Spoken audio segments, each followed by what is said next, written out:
We are not just in the card business, we are really in the business of membership. And when we talk about membership, it's about all the value that we bring to our card members and our prospective card members.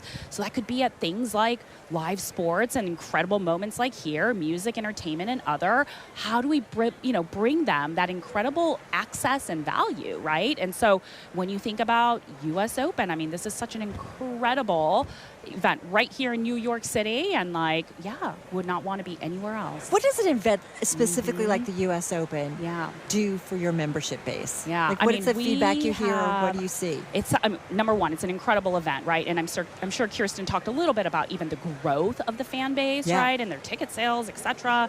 But even just even in tennis fandom overall has grown actually year after year for the last few years. For us, we really think about this event, we were able to bring something for everyone because there is so much to offer here. We have a 20,000 square foot fan experience space. And so it is all indoors, especially on really hot summer New York days. Like yesterday. But the first floor is actually open to everyone. And so it's a fan experience space. We've got everything from glow tennis. We have this really incredible customizable tennis ball station this year. We have, things like, we actually have a 2K, so like the actual video game 2K Top Spin. We have some gaming stations there. We have this really fun trivia-based more machine. It's a vending machine. It's like size of a human. There's some trivia in there, and depending on if you get the answers right or wrong, there's some great prizes as well. So we've got that. Upstairs, we've got a card member lounge as well. So, yeah. So when you're a few months from now, or even just a couple of weeks from now, when you're looking at the numbers, to justify the marketing spend here, what are the metrics that you're looking at to know whether or not it was successful? I mean, we're looking at everything from certainly, right, ticket sales and the attendance here, but we're also looking at for ourselves engagement, reach, things of that nature, right? Like, what are the numbers of people that are coming by? And, we'll look at that from the perspective of like our existing card member base and other opportunities there.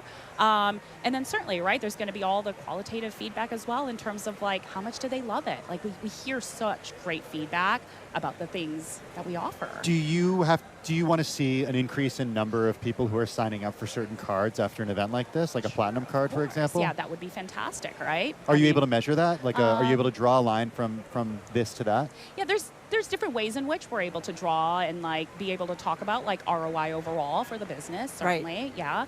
I think for us too, right? When we think about the audience here, how this has also changed, right? It continues to get younger. We think about Gen Z and millennial audiences.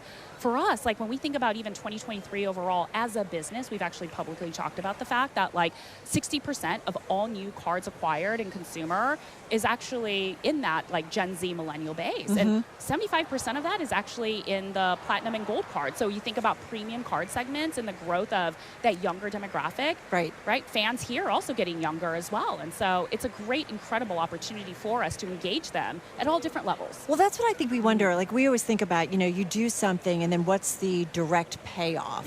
And maybe and that's what I guess I'm curious about, and I think Tim is too, is do you actually sign up people that come here to this event, or is it more about like brand recognition and understanding what AmEx is about, even for like a younger consumer? I would say it's all of the above, right? So really, if you think about it from the angle of brand consideration, a brand is really that like there is so much that goes into that. It's a long-term relationship that you build with somebody. And so I mean, I've had my AmEx to be, full disclosure since college, and so that's a long time. Well, we thank you for that. We thank you for that.